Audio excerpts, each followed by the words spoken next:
Welcome to the Okutep. Today I am going to be teaching you how you can make a very large quantity of soup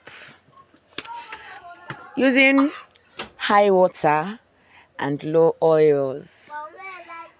Here we are already preparing our chemicals and pans and buckets and pots for making our soup. This is a semi-hot process soup, and this soup came out so fine and so nice. I am going to be dropping the formula for this particular recipe, and in my next video I am going to be teaching you how you can know the quantity of salt you will add to your formula and how to make a perfect formula. Listen and listen very good. Every day we get ideas of things. In this particular production, we are using tallow and palm stearin because they are both hard oils, and I want this soup to be very hard. I am actually making this soup for one of my students. She was like, Mama, please come and teach me how. I am going to make my soups with high water and less oil because I have tried it and they are soft. And I was like, don't bother yourself. I am here for you. I'm coming. And this is me trying to measure out chemicals. They were helping too. As you can see, I'm already asking how many is this, how many is that, because we already formulated our recipe so that you don't make mistake when during doing the measurement.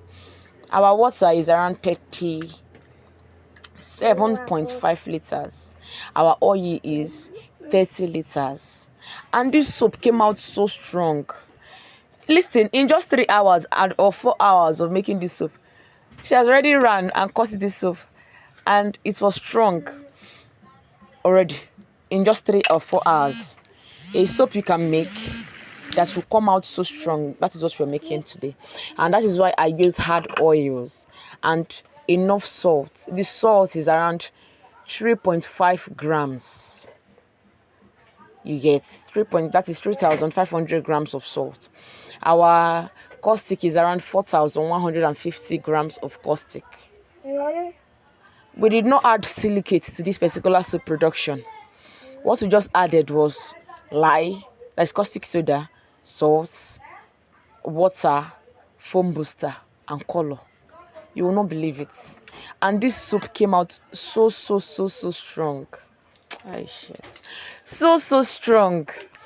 So I'm waiting for them to measure out the lye because, the salt.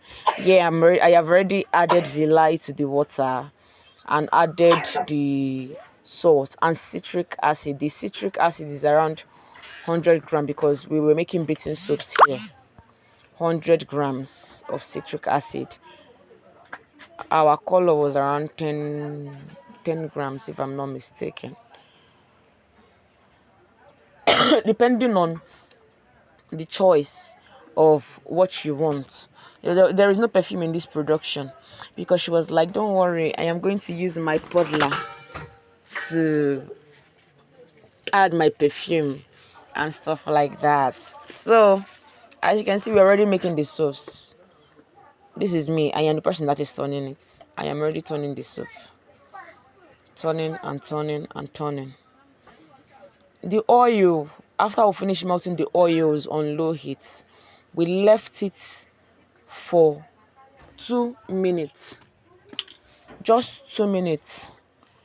The lye already dissolved the caustic soda, the salt and everything before we even started melting our oil, so that they will not be hot, like very hot at the same time. You get. She's the one that is pouring the foam booster. This is a physical class training. She's the one that is pouring the foam booster into the batter, the soap batter. As you can see, I'm turning it. At some point, my phone stopped recording. No, I didn't even know. When I realized, I started recording again so that I would give you people the juice, because Making soap is very lucrative and it is very easy. And your soap will not shrink. There will be no, how do I say? There will be no water leakage for people that are saying that they used their water used to leak out of their soap mold. Your water is not going to leak out. No, it will not. That is why I am telling you that there are ways to formulate your soap formula, your production. You get, there are techniques, there are things you do. Here, I've already mixed it with the hand mixer. I forgot totally. I would not lie to you because my camera got off. Okay, you can see this is me still mixing it with the hand mixer. You can see how strong, like how thick this soap has already become. This is high water and low oil. 60 liters of oil and 37.5 liters of water. That is the amount of water in this particular formulation. You can see they are still mixing. You can see how it is. I said within 4 hours, she'd already cut some. She already cut the soup. I am not telling you because I want to just tell you. If you want, you can ask her. So, if you're still having challenges in understanding how to make your soap recipe, she was even telling me that, this soap is going to separate. This soap is going to separate. I said, don't know bond this soap where to separate. This particular soap, it is not going to separate.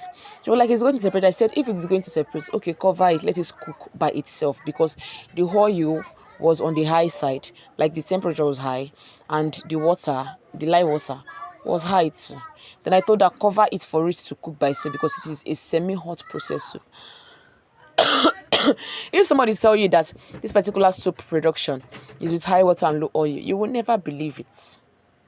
You will never, ever, ever, ever believe it. But it is true. As you can see it now. This is how we made this soup. We're already setting our soap mold where we're going to pour the soap into so that the soap can cook. We already poured it. We had more than seven molds of soap. We finished pouring this soup. And at the end of the day, more were still remaining inside the pot. Okay. This is where she was telling me, I know if you wait for this soap, I had to go and cut it. Look at she's pressing it. Look at her hand. She's pressing it so hard. And the soap is already strong. In just almost 4 hours.